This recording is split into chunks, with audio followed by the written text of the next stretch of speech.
시간이 되었으므로 자리에 일어서서 주일 창조절 넷째 주 주일 예배 대면과 비대면 예배로 드리도록 하겠습니다.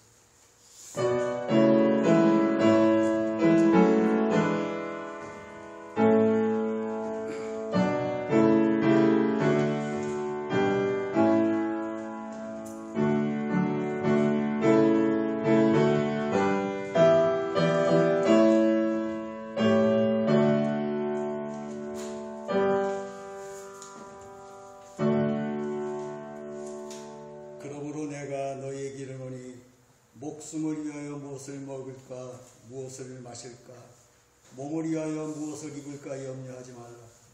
목숨이 음식보다 중하지 아니하냐 몸이 의복보다 중하지 아니하냐. 공중의 새를 보라. 심지도 않고 거두지도 않고 창고에 들이지도 아니하되 너희 하늘 아버지께서 기르시나니 너희는 이것들보다 귀하지 아니하냐. 너희 중에 누가 염려함으로 그 키를 한 자라도 더할 수 있겠느냐. 또 너희가 어찌 의복을 위하여 염려하느냐.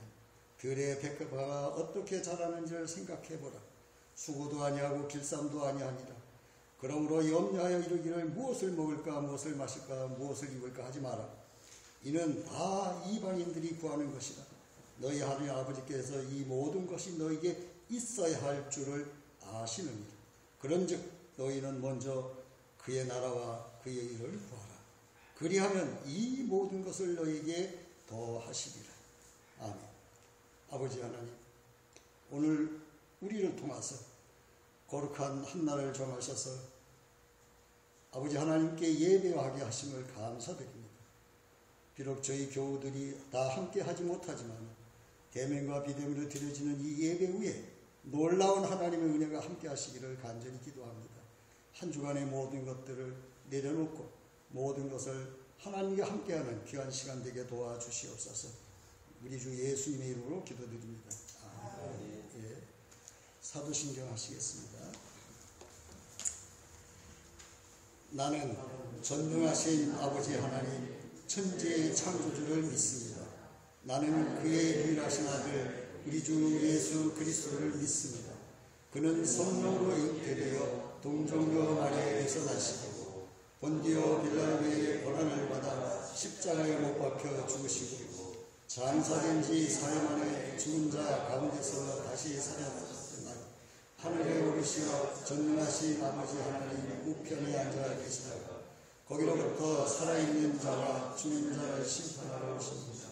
나는 성령을 믿으며 거룩한 공교회와 성도의 교제와 죄를 용서받는 것과 몸의 부활과 영생을 믿습니다. 아멘. 자리에 앉으셔서 찬송가 286장입니다.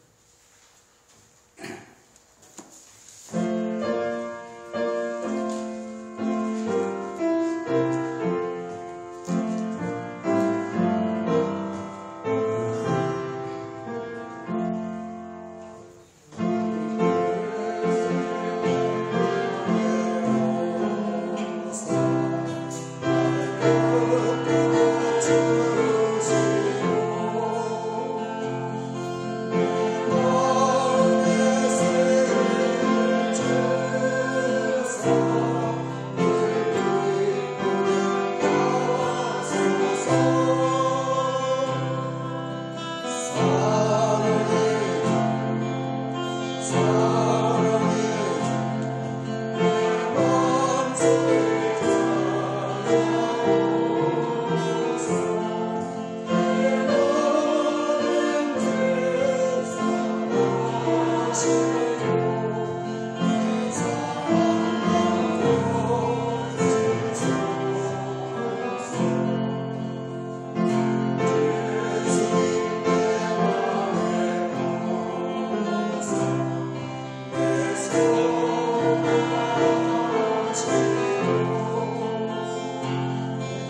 창조주 하나님, 바이러스가 세계적 유행이 되고 온 인류가 2년여 동안 혼돈과 무질서에 갇혔습니다.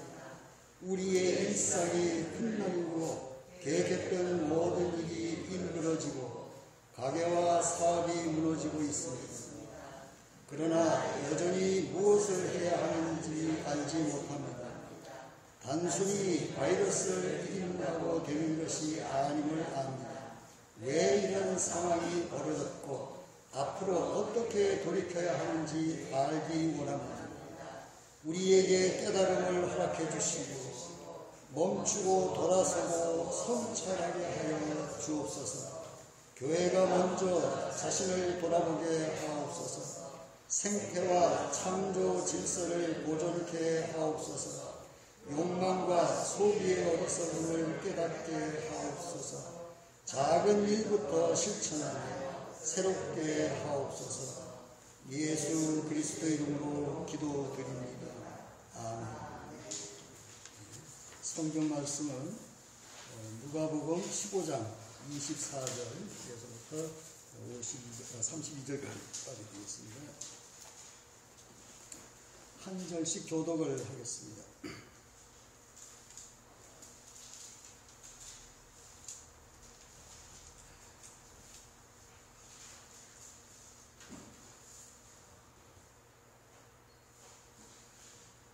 이 내 아들은 죽었다가 다시 살아났으며 내가 잃었다가 다시 얻었노라 하니 그들이 즐거워하더라.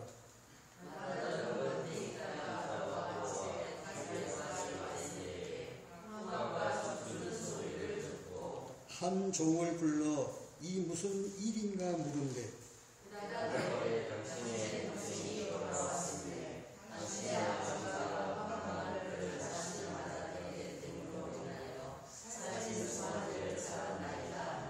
그가 노하여 들어가고자 하지 아니하거늘 아버지가 나와서 권한대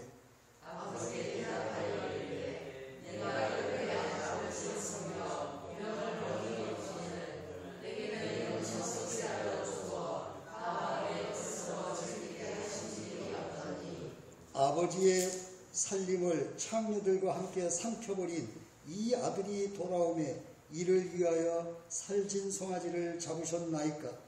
아버지가 이르되 내게 너는 한 사람과 함께 있으니 내 것이 다 내 것이로되 이 같이 하겠습니다. 이 죽었다가 살아났으며 내가 잃었다가 얻었기로 우리가 즐거워하고 기뻐하는 것이 마땅하다 하니라. 아멘. 기도하겠습니다.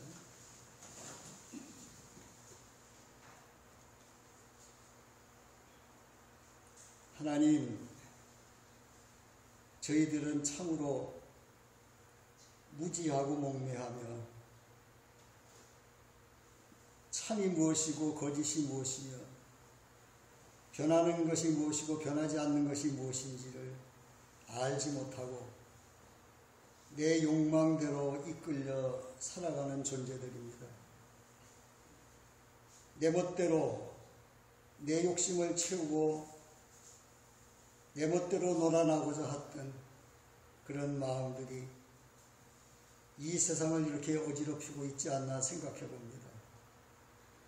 아버지 하나님, 이제 진정으로 우리가 하나님의 귀한 아들, 딸로서 살아가야 할 것이 무엇인지 우리 모두가 아버지의 집을 버리고 나간 아들은 아닌지 딸은 아닌지 되돌아보게 하여 주시옵소서.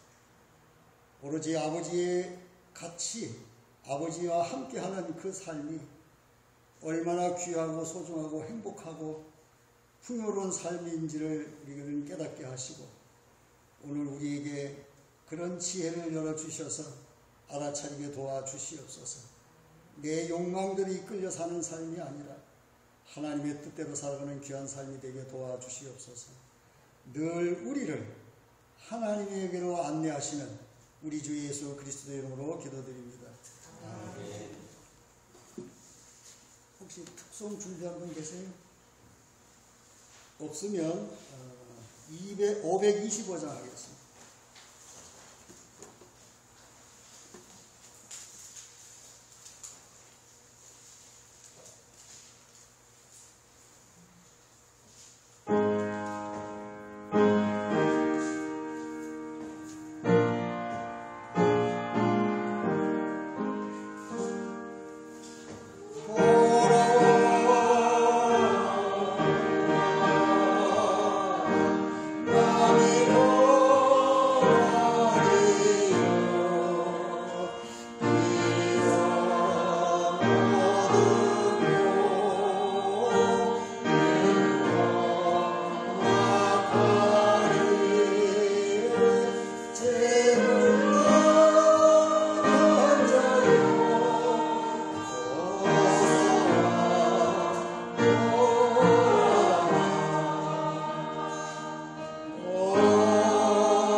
목사님께서 아버지께로 돌아가는 방법이라는 말씀의 제목으로 말씀해 줄 때 넘치는 은혜가 함께 하시기를 기도합니다.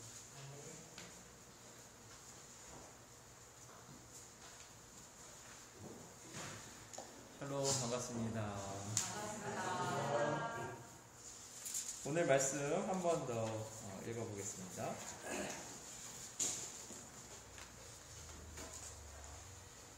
오늘은 큰아들에게 좀 포커스를 맞춰서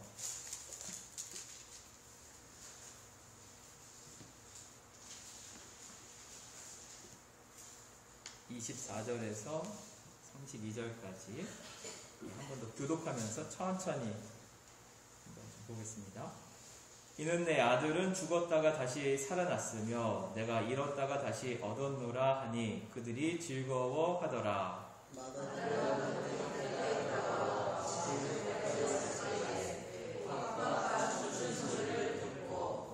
한 종을 불러 이 무슨 일인가 물은데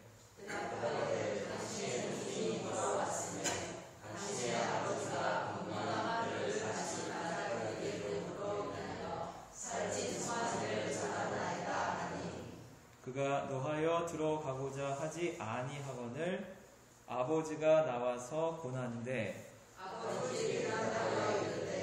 내가 여러분의 아버지를 섬겨 너를 이기고 싶거든 내게는 소식이라도 주어 나와 내 스스로 되게 하시리 없더니 아버지의 살림을 창녀들과 함께 삼켜버린 이 아들이 돌아오매 이를 위하여 살진 송아지를 잡으셨나이다.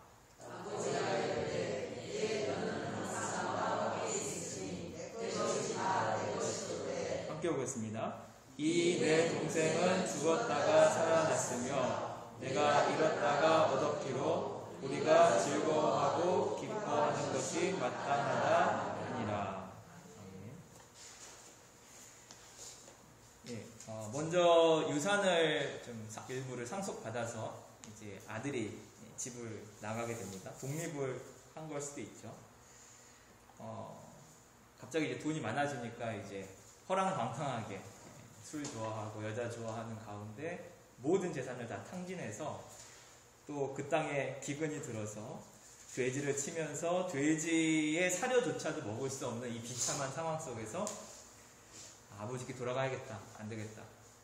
근데 아버지가 나를 맞아주실까? 이제 그런 마음으로, 설레는 마음으로, 두려운 마음으로 집으로 가는데 멀리서 아버지가 자기 아들이 오는 것을 보고 달려와서 그냥 기뻐하죠. 그러니까 아버지는 매일 나왔던 것 같아요. 그쵸? 매일 나와서 기다려. 언제 올까? 언제 올까? 지금 기근도 심한데 얘가 내 생각으로는 재산도 다 이제 탕진했을 텐데 이제 돌아올 때가 됐는데 언제 돌아오나 매일 아마 남았을 것 같아요. 그리고 엄청 잔치를 베풉니다. 죽었던 내 아들이 다시 살아왔구나 하고 엄청 큰 잔치를 베풀어 줍니다. 그러다가 밖에 나갔던 이제 큰 아들이 돌아오죠.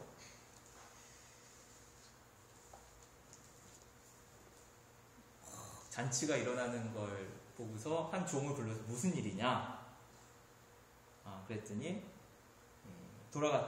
나갔던 동생이 돌아와서 살진 송아지를 잡아서 잔치를 하고 있습니다. 그러면은 큰 형은 어때야 돼요? 원래는 마음이 같이 아버지처럼 기뻐야 되죠. 기뻐야 되죠. 근데 28절에 보면 그가 뭐하였죠? 노하여.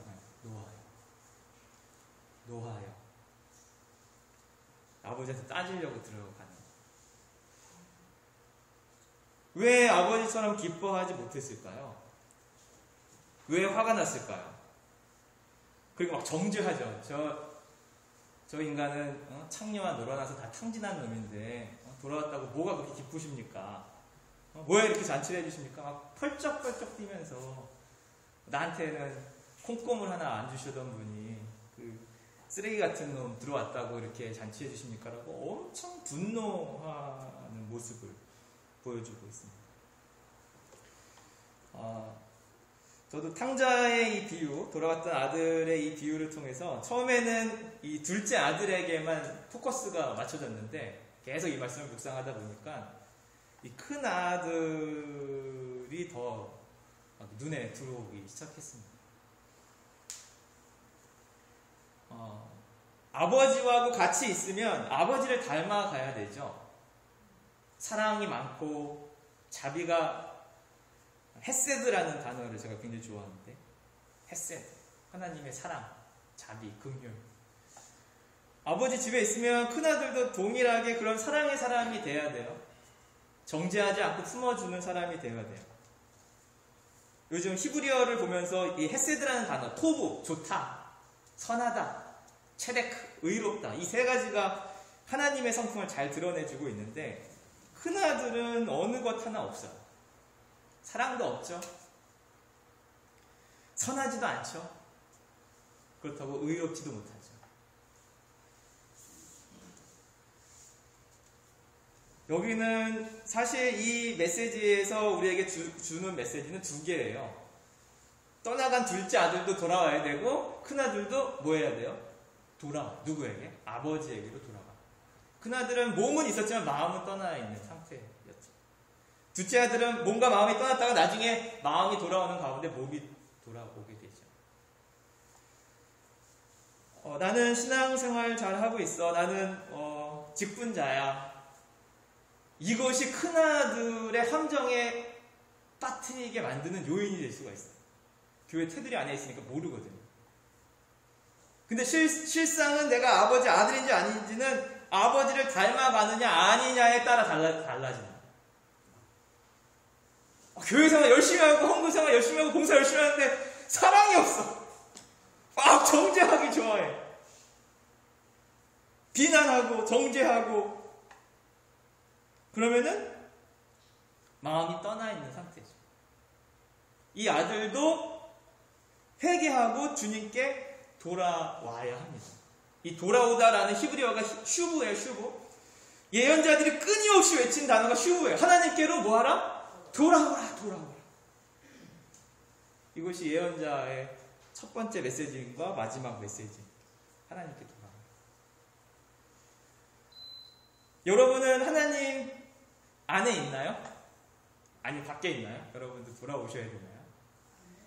제가 경험한 바에 의하면, 저랑 여러분이 다를 수 있고, 저와 여러분의 신앙이 다를 수가 있는데, 저는 가만히 놔두면, 자꾸 세상이 좋아요. 돈이 좋고. 가만히 놔두면, 자꾸 미워해. 아이씨 하면서 막 미워해. 그리고 자꾸 이기적이 돼. 가만히 내버려 두면. 그러나 자꾸 말씀을 묵상하고 기도하는 가운데, 그래, 사랑해야지. 그래, 희생해야지. 그래 하면서 계속 주님께로 돌아가야지 우리는 하나님의 자녀로서 건강하게 살아갈 수 있습니다. 제가 아침, 저녁 말씀 묵상을 드리는 이유도 누구께 들어가기 위한 과정이에요. 잠깐 5분 묵상하지만 마음이 주님께 계심으로 인해서 돌아가는 거예요. 세상적인 마음에서 돈이 좋아. 사랑하면 돈이 좋죠. 그러나 말씀 묵상을 하고 기도하는 가운데 돈보다는 누구를 사랑해야 된다? 하나님을 사랑해야지. 미워 죽겠어. 저 새끼 오면 막 미워 죽겠어. 그런데 말씀을 묵상하고 또 듣다 보면 어떻게 해야 돼요? 사랑해야지. 나만 잘 살고 싶어. 신경 쓰고 싶지도 않아. 나만 잘 먹고 잘 살고 싶어. 근데 말씀을 듣다 보면 사랑하라, 희생하라 하면서 돌아가.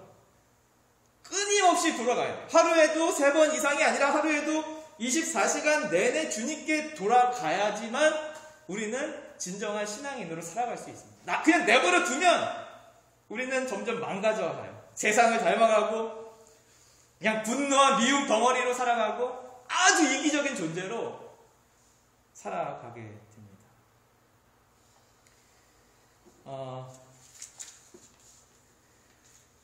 이제 내일부터 이제 4차 비대면 성경 통독이 시작되는데 매일매일 성경 통독을 신앙 경건의 개인적인 경건 생활을 잘 하시는 분들도 있어요. 끊임없이 개인적인 어떤 신앙생활을 통해서 경건생활을 통해서 하나님께 돌아가는 사람들은 안 하셔도 돼요. 그런데 우리는 연약하기 때문에 이러한 장치를 해놓지 않으면 그냥 계속 세상을 닮아가게 되는 것이죠. 개인적으로 성경을 통독하셨던 분은 그냥 통독하셔도 돼요. 그런데 내일부터는 이제 하루에 3장씩 읽어요. 구약과 신약과 시편을 3장에서 4장, 하루에 20분 정도 이제 읽게 되는데, 이제 아침 묵상 제가 보내드리고, 또 저녁 메시지 성경 통독하고, 메시지 성경 통독을 이제 중단하고, 그 성경 통독으로 전환시키려고 그랬는데, 어떤 분께서 메시지 성경 통독을 통해서 너무 은혜를 받고 계시다는 거예요. 그래가지고, 그래도 시작했으니까 끝까지 가자. 그래서 메시지 성경 놔두고 하나의 장치를 더 만드는 거죠. 비대면 성경 통독 하루에 20분 투자해서. 목사님 뭐 이렇게 많이 보내주세요. 살기 바빠요. 목사님 바빠요. 저도 힘들어요. 저는 너무 힘들어요. 어떨 때 묵상이 안 되면은 밤을 새요. 꿈속에서 막 묵상하고 있어요. 그런데 이런 장치를 해놓지 않으면 여러분을 믿으십니까? 절대 믿을 수 없는 존재예요. 우리는 연약하기 짝이 없어요. 저는 제 안에서 막 악마를 봅니다. 악마를. 끊임없이 돌아가요. 하나님께 돌아가지 않으면 우리는 그냥 때로는 세상 사람들보다 더 못한 존재로 이 큰아들처럼 강팍하고 정죄하고 뭔가 이렇게 분노 덩어리로 살아갈 수밖에 없습니다. 그래서 좀 당부드리기를, 제가 이제 5분 정도 이제 제가 요즘 이렇게 찬양하는 것도 즐겁긴 하지만 나름 점점 애를 쓰면서 여러분에게 보내드리고 있어요. 그것 좀 알아주셨으면 좋겠어요. 여러분은 이제 듣는 거 안 듣는 건 자유이긴 하시지만 그래도 이렇게 목사가 애를 써서 이렇게 보내주는 양식인데 이렇게 같이 맛있게 나눠 먹으면 좋겠습니다. 문자 왔네. 이게 지워버리지 마시고 한번 클릭해서 한번 들어가셔서 오늘 목사님이 또 어떤 말씀을 또 하시나, 오늘 어떤 찬양을 또 하시나, 그렇게 한번 해주시면 좋겠습니다. 성경 통독이 쉽지가 않습니다. 그래서 오늘은 그 성경 통독할 수 있는 기본적인 안내해드리고, 내일 또 제가 문자를 또 이제 보내드릴 거예요. 그러면 너무 귀찮아하지 마시고, 2개 하기도 힘든데, 이게 또 하라고 하네요. 환장하겠네. 그러지 마시고, 제가 주님께 돌아가야 된다. 하루에 3번은 돌아가야 된다. 하루에 3번은 돌아가야 된다. 이걸 좀 철칙으로 삼으시고, 같이 좀 동참해 주셨으면 좋겠습니다. 잠깐 안내를 드리면, 드라마 바이블이, 이유를 모르겠어요. 드라마 바이블이 굉장히 잘 만든 성경 프로그램인데, 이거를 10월 달에 종료를 하게 돼요. 그리고 공동체 성경 읽기 앱으로 전환이 됩니다. 근데 드라마 바이블 안에 있는 목소리, 성우들의 목소리는 그대로 진행이 되는데, 약간의 뭐가 좀 달라졌어요. 패턴이. 더 어려워졌어. 성경 통독하는 것도 엄청 많아져서 그 중에 하나를 선택을 해야 되는데, 그 중에 이제 20분짜리, 제가 이제 동영상을 만들어서 이제 보내드릴 텐데, 20분짜리로 이제 시작을 해 주시면 되겠습니다. 그러니까 이거는 시간이 좀 짧고, 하루에 읽을 분량이 좀 작아요. 1년 통독하는 과정이에요. 그래서 이것도 그냥 전교인이 같이 읽어야 될 분량을 제가 보내드리도록 하겠습니다.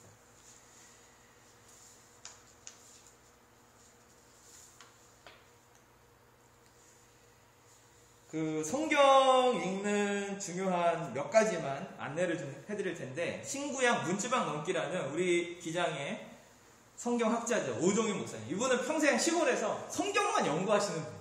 이분 강의를 제가 몇 번 들어봤는데 귀에 막 쏙쏙 정말 탁월하신 성경 그 연구가이십니다. 이분 책에 이제 신약서론과 구약서론 중에서 중요한 부분들, 좀 전체를 아우를 수 있는 부분들을 좀 살펴보도록 하겠습니다. 성경 읽는 요령 중에 하나는 뷔페 식당처럼 우리는 성경 읽어야 돼요. 뷔페 식당. 뷔페를 별로 안 좋아하는데 이게 무슨 얘기냐면, 뷔페 식당 가면 종류가 못해도 한 2, 30가지 되죠. 그렇죠? 그러면은 가자마자 그냥 막 담으시는 분도 있어요. 어떤 분은 이만큼 담아서 이렇게 오시는 분도 있는데, 지혜로우신 분은 한 바퀴 쑥 둘러봐요. 오늘 여기 좀 괜찮은 게 뭐가 있나? 내가 좋아하는 게 뭐가 있나? 쌀국수가 있는가? 뭐 이런 거 제가 좋아하는 메뉴들 한번 푹 둘러본 다음에, 전체를 본 다음에 먹어야 될 거, 먹지 말아야 될 거, 그런 것들을 이제 골래 담아서 먹으면 지혜롭게 맛있게 먹을 수가 있죠. 마찬가지로 성경을 읽을 때도 전체 윤곽을 파악하는 게 굉장히 중요해요. 전체를 보고서 이제 하나하나 나무로 들어가는 것입니다. 구약이라는 숲, 신약이라는 숲, 그 다음에 창세기, 출애굽기, 이게 하나하나의 나무라면 숲을 보고 나무로 들어가야 돼요. 성경 전체의 핵심이 무엇이고 그 주제가 무엇인지, 그런 흐름 속에서 성경을 읽어 나가야지 숲에서 나무로 가야 합니다. 반대로 숲을 무시한 채 나무에 집중하기 시작하면 어떤 일이 일어나냐면, 이단이나 사이비는 나뭇잎 하나 붙잡고 이것으로 이제 전체를 해석을 해요. 그러니까 성경 전체를 읽다 보면은 이게 이해하고 해석하는 어떤 패턴들이 있는데, 전체를 보지 않고 이파리 하나를 보면은, 이파리 하나를 갖고 성경 전체를 이야기하다 보면 성경의 흐름과는 다른 엉뚱한 얘기를 하기 때문에 이단이나 엉뚱하게 해석함으로 인해서 신앙의 위기를 초래할 수 있습니다. 그래서 성경 전체를 보는 게 굉장히 중요해요.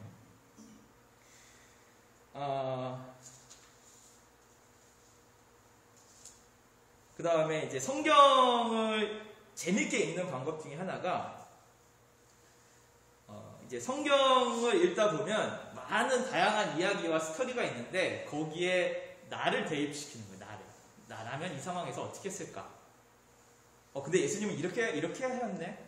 예언자들은 이렇게 하셨네. 하나님은 이렇게 하셨네 하면서 이 성경의 이야기에 나를 대입시킴으로 인해서 나의 이야기, 나의 사건이 되면 성경이 굉장히 재밌어져요. 막 스펙타클하고 막 어떤 드라마, 영화보다 더 재미있는, 내가 그 안으로 들어가게 돼요.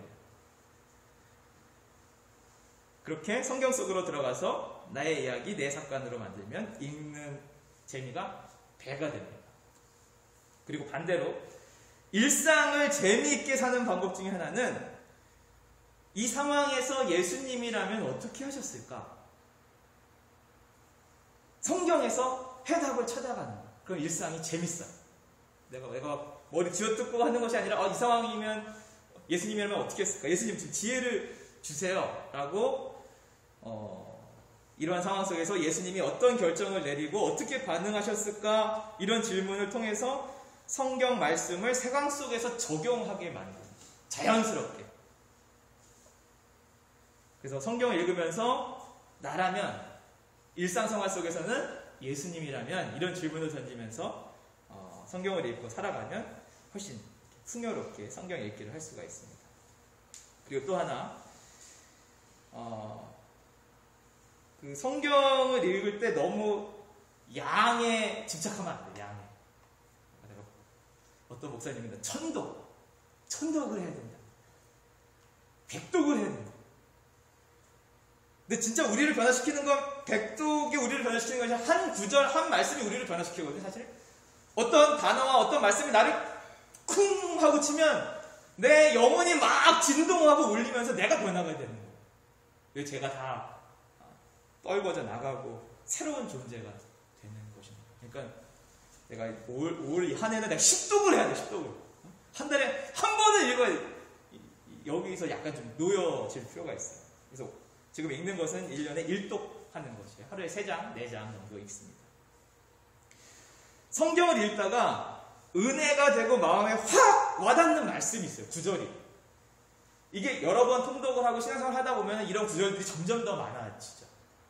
그럴 때 밑줄을 긋고 그 말씀을 붙잡고 기도하는 거예요. 영화는 물론 이제 정지해 놓을 수도 있겠지만 그냥 흘러가는 대로 보잖아요. 근데 성경을 읽다가 은혜가 되면 딱 멈추고 거기서 기도하면서 그 말씀으로 기도를 하면 더 은혜가 풍성해집니다. 그리고 그렇게 은혜 받은 말씀을 기도 제목으로 삼고 기도할 때 그 어떤 기도보다 가장 위대하고 가장 훌륭한 기도가 돼요. 말씀으로 기도하는 거. 그럼 계속 하나님께로 돌아갈 수 있거든요. 이 기도가. 두 번째, 말씀을 읽다 보면 이해하기 힘든 구절이 나와요. 이해하기 어려운 상황들을 만나요. 성경에서 이런 얘기가? 사사기 같은 경우는 환장을 하죠. 읽다 보면. 이해가 안 되는 부분들을 난해 구절이에요. 난해 구절. 상황이 이해 안 되고 구절이 이해가 안 될 때가 있어요. 난해 구절. 그때는 그 말씀을 붙잡고 묵상을 하는 것입니다. 이 어려운 말씀은 묵상 구절이에요. 묵상 구절. 묵상 제목이에요. 그 말씀을 붙잡고 주야로 그 말씀을 묵상하다가 보면은 어느 순간 성강처럼 그 뜻이 지나갈 때가 있어요. 이게 뭐 일주일 만에 그럴 수도 있고, 저는 어떤 구절은 10년 만에 이런 은혜를 주신 구절이 있어요. 10년 만에. 묵으면 묵을수록 은혜가 크죠. 전혀 이해할 수 없는 말씀이 실탄에 풀리듯이 술술술 풀리면서 그 말씀이 깨달아지고 이해가 되는 때가 있어요. 이때는 먹지 않아도 배워요. 그냥 기뻐. 뭔가 이렇게 진리를 깨달은 것 같은 감동이 있습니다.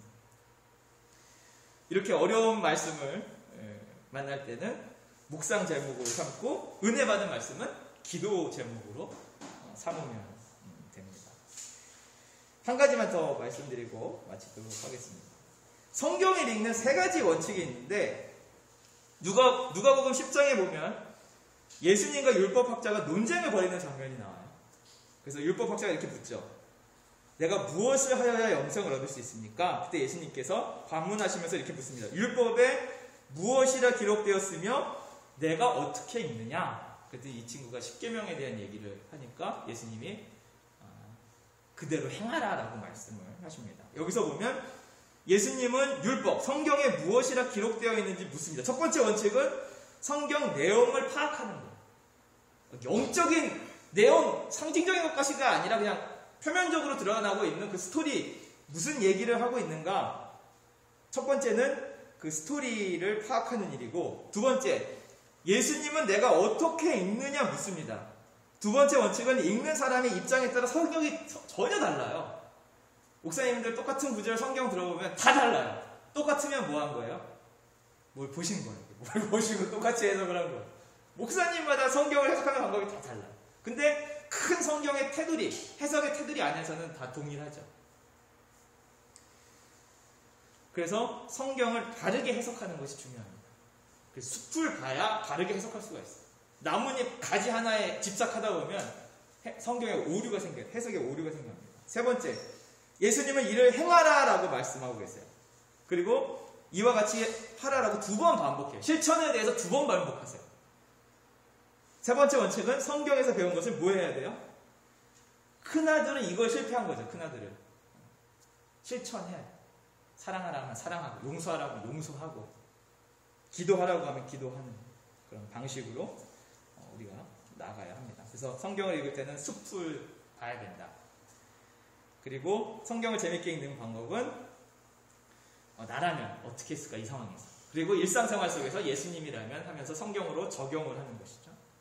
그리고 은혜 받은 말씀은 기도하고, 이해가 안 되는 말씀은 묵상하면서 천천히 곱씹으면서.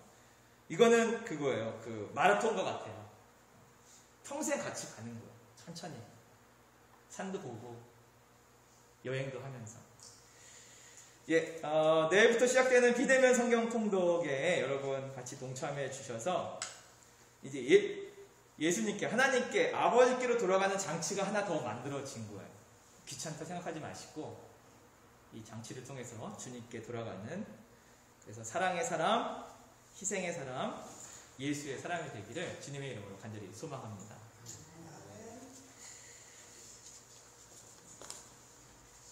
사랑의 하나님,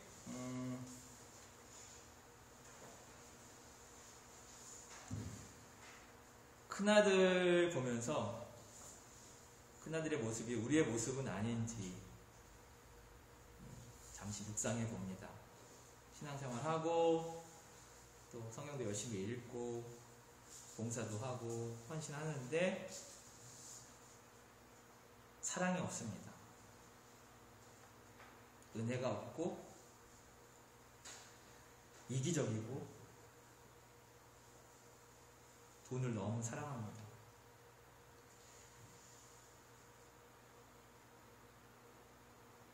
그렇다면 우리는 다시 아버지께로 돌아가야 될 순간이 온 것입니다.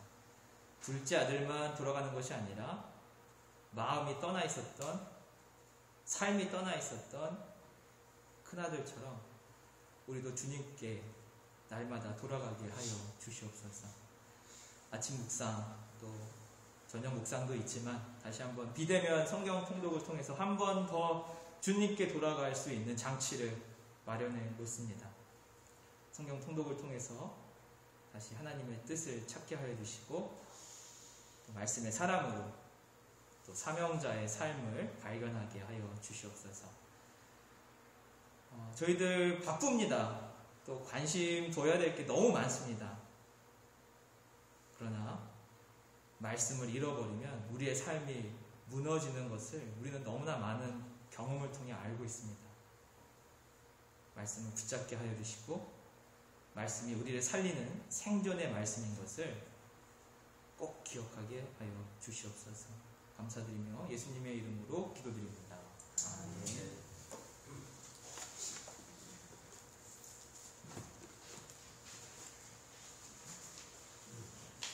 말씀으로 돌아가자고 하면 목사님의 간곡한 부탁의 말씀 아멘으로 함께 했으면 고맙겠습니다. 이제 봉헌 시간인데요. 한교회 새로 만들어진 한교회가를 부르면서 봉헌하겠습니다. 좀 뒤에 악보가 없는 분들도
마지막에는 잠깐 안내 말씀을 드리면 40주년 지나고 나서 우리 전임 목사님들에게 제가 전화를 드려가지고 축하 영상을 좀 한번 좀 보내드렸으면 좋겠다. 목사님들 뵙고 싶은 분들도 많고 그래서 제가 영상을 부탁했는데 두 분은 보내주시고 이제 한 분은 안 보내주셨는데 이따가 광고 끝나고 축하 영상 보는 시간 갖도록 하겠습니다.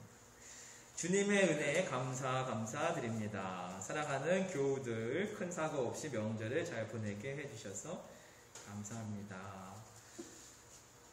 사랑하는 하나님, 또 추석 이후에 코로나 확진자가 3,000명까지 또 이렇게 많은 숫자가 확진되어 좀 두려움과 공포 속에 또 지내고 있습니다. 이런 어려운 상황 속에 또 우리를 더 깊이 돌아보게 하여 주시고 또 이 아픔으로 또 아버지께 돌아갈 수 있는 우리들의 삶이, 생활이, 생각이 바뀔 수 있도록 인도하여 주시옵소서. 세상이 너무 이기적으로 공존하지 못하고 자연을 다 무시한 채 인간 중심의 독주를 이제는 멈추게 하여 주시고 저희들에게 사랑의 마음을 허락하여 주셔서 더불어 살 수 있는 동물들도, 야생 곤충과 야생 식물들도 살 수 있는 땅을 내어줄 수 있는 우리 인간들이 될 수 있도록 지혜를, 은혜를, 믿음을 더하여 주시옵소서. 어려운 중에 또 주님께서 저희들의 삶을 채워주시고 인도하여 주심으로 감사한 마음으로 예물 드립니다. 각 가정마다, 사업장마다 더 큰 감사가 넘치게 하여 주시고 물질의 은혜를 흘려보내 주셔서 하나님의 사랑이, 은혜가 흘러가는 가정과 사업장과 기업이 될 수 있도록 축복하여 주시옵소서. 특별히 한교회를 섬기셨던 우리 고인이 되신 황수석 우리 전도사님, 정호진 목사님, 공명탕 목사님, 박성창 목사님, 그 가정 위에 또 사역 위에 함께 하여 주셔서 또 저희들 마음속에 늘 중보할 수 있는 은혜도 허락하여 주시옵소서. 모든 것 주님께 감사드리며 예수님의 이름으로 기도드립니다. 아멘.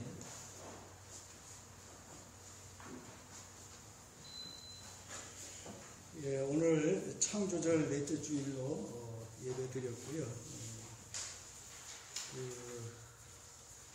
남은 기간 동안에, 21년 남은 동안에 착실히 우리가 결실을 맺을 수 있는 귀한 교우들 되셨으면 고맙겠습니다. 코로나 3,000명을 넘어섰는데 아마 일상이 되어간다고 다들 얘기합니다. 우리 평소에 철저하게 방역수칙 지키면서 이렇게 잘 건강을 지켜가기를 간절히 기도합니다. 벽화 이제 재직해서 결정했으니까 빨리 저걸 좀 언제 한 날 좀 날을 잡아서 좀 저걸 지워주시면 고맙겠고요.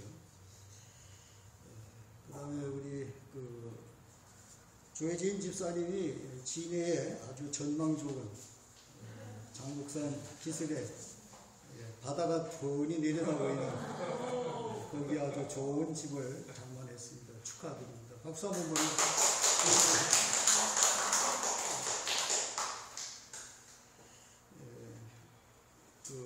우리 40주년 기념품은 수건으로 정했고요. 일정대로 주변에 나눠드리도록 하겠습니다. 은재 수술해서 지금 잘 회복하고 있고 감사합니다. 하나님께서 함께해 주셨습니다. 비대면 목사님 내내 강조하셨습니다. 비대면 성경통도 좀 많이 참여하시면 고맙겠습니다. 그리고 거리의 성자들하고 함께 식사를 아마 예배하고 식사 준비를 하고 있는 것 같습니다. 이 거리의 성자들 위해도 사실은 코로나가 생긴 이래 제일 가난하고 이런 사람들이 더 힘들어요. 그래서 뭐 있는 사람들은 거의 지장 없습니다. 근데 없는 사람들이 더 고생이 많고 어려운데 고리의 성자들을 위해서도 기도해 주고 관심 가져주면 고맙겠습니다. 나머지는 주보 참조해 주시고요. 이제 목사님 나와서 해주시고 축도로 기도를 우리 정호진 목사님, 동명상 목사님, 그 다음에 노회장님이 곽재훈 목사님이거든요. 그래서 세 분 축하 영상 보고 박성찬 목사님께 부탁을 드렸더니 좀 머뭇머뭇하시더니 안 보여주셨네요.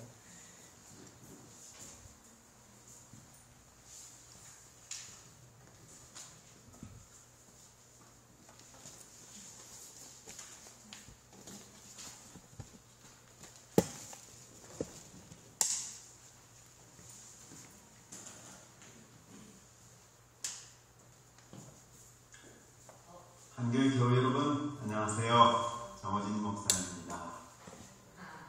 모처럼 여러분들에게 인사를 드리네요.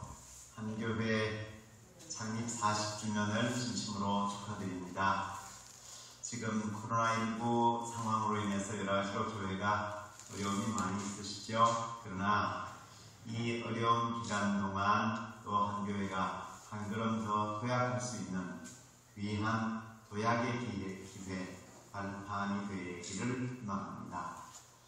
또 언제나 한교회는 어려움 속에서 역사와 시대가 원하는 여러 가지 일들을 성실하게 잘 수행해온 교회라고 생각합니다.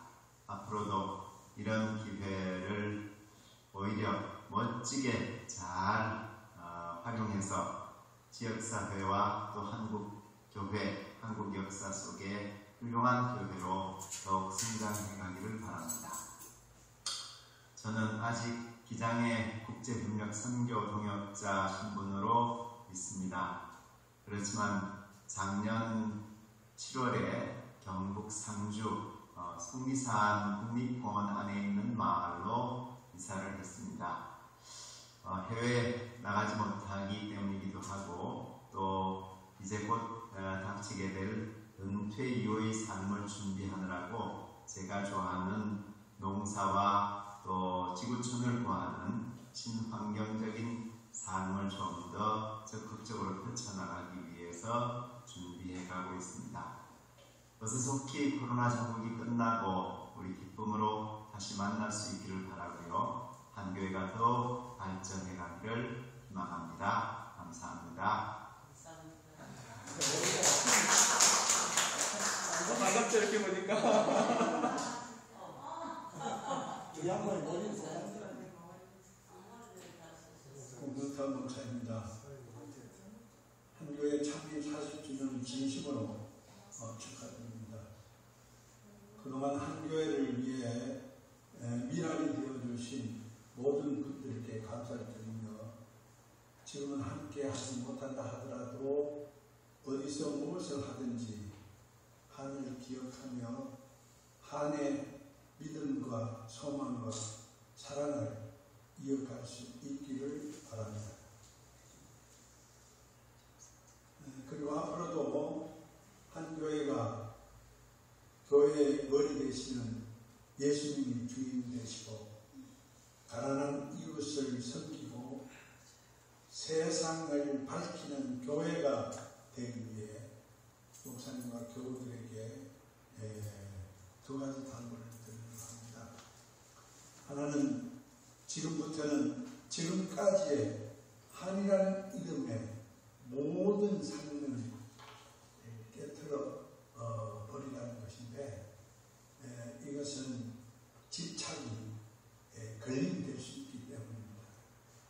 그리고 다른 하나는 모든 것이 깨어진 빈터 위에 예수님을 나에게 끌어당기는 것이 아니라 내가 예수님 속으로 들어가는 교회를 세워가라는 것인데 이것은 교회의 토대가 영광이 아니라 십자가이기 때문입니다. 그래서 한교회가 영원무궁토록 민중과 민족의 한을 풀어주는 교회일 뿐만 아니라 하나님의 한 가지로 풀어줄 수 있는 교회가 되기를 성부와 성자와 성령의 이름으로 축원합니다. 여러분 반갑고 고맙고 감사합니다. 언제나 승리하는 한 교회 그리고 여러분 모두가 되시기를 주님의 이름으로 축원합니다. 다시 한 번 더 진심으로 한 교회 창립 40주년을 축하드립니다.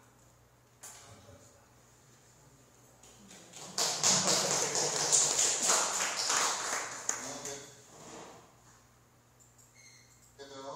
주님의 이름으로 문안 인사드립니다. 부산교회장 성령동방교회 박재호 목사입니다.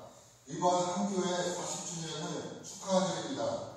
창원 지역에서 복음의 사역을 감당하고 약한 자, 어려운 자의 편에서 수고하신 한교회 성도 여러분들의 노력을 하나님께서 아실 겁니다.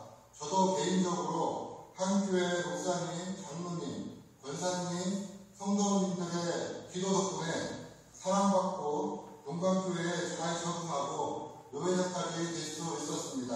이 자리 빌어 감사드립니다. 앞으로도 한 교회가 좋은 성장, 내신 있는 교회 되어서 지역과 이웃들을 섬기고 사랑하고 좋은 교회 되기를 기도합니다.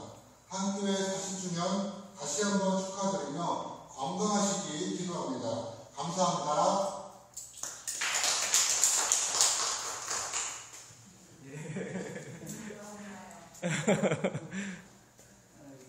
박선창 목사님 보내주십시오. 제가 한 번 더 졸라보도록 하겠습니다.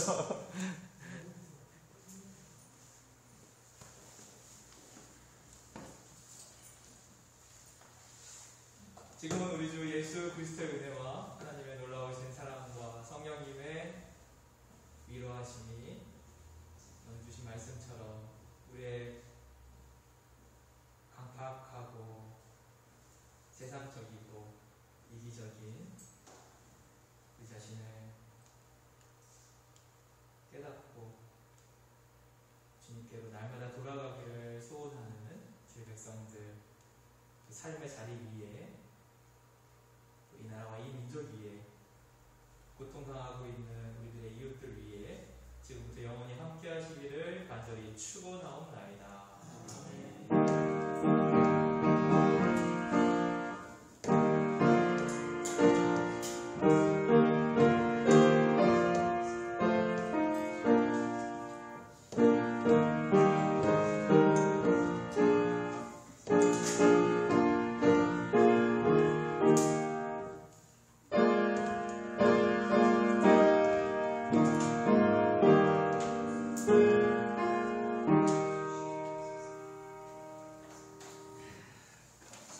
감사합니다.